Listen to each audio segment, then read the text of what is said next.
प्रणाम भाई लोग। आज रुआ सबके प्यार दुलार आशीर्वाद के बदौलत ये भोजपुरी इंडस्ट्री में ऐसन कीर्तिमान स्थापित भइल बा। आज हेलो कौन 800 मिलियन व्यूज क्रॉस कर गई। ये प्यार खातिर रुआ सबको बहुत बहुत धन्यवाद, बहुत बहुत धन्यवाद। वैसे तो आज जश्न के दिन है, लेकिन थोड़ा तबीयत नासाज भइला के वजह से हम घर पे ही बानी, घर से बाहर नहीं निकल पावत।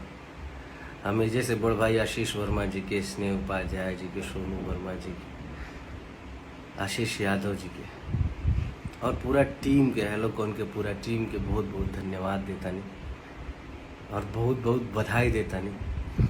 और सबसे ज़्यादा बधाई हम रुआ सबके देता नहीं कि इतना ज़्यादा प्यार दुलार रुआ सब यह गाना के देहनी जा।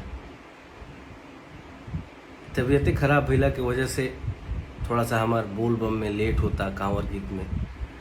हाँ, मगर जौन भी रिकॉर्ड भइल बा वो गाना आई रुआ सब। काल एगो गाना रुआ सब के बीच में आवता, रितेश पांडे ऑफिशियल से चीलम चरक रहा है, ओकरा के प्यार आशीर्वाद दें जा और भगवान से प्रार्थना करें जा कि हम जल्दी ठीक हो जाएं तो जाके आगे के गाना और सब कांवर गीत जौन बा रिकॉर्डिंग करके, शूटिंग करके रुआ सबके बीच में लेके आई। एक बार फिर से बहुत बहुत धन्यवाद रुआ सबके।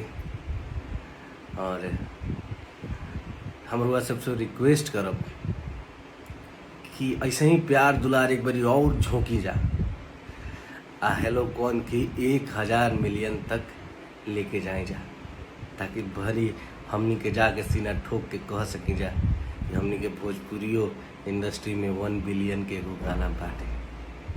और माई करस की सैकड़ों गाना, हजारों गाना भोजपुरी में 1 बिलियन के होखो, लेकिन हेलो कौन काफ़ी नज़दीक बा 1 बिलियन के आंकड़ा के। तो एक बारी जोर लगाई जा और जल्दी से जल्दी एकरा के 1 बिलियन तक पहुँचाई जा। बहुत बहुत धन्यवाद भैया लोग, प्रणाम।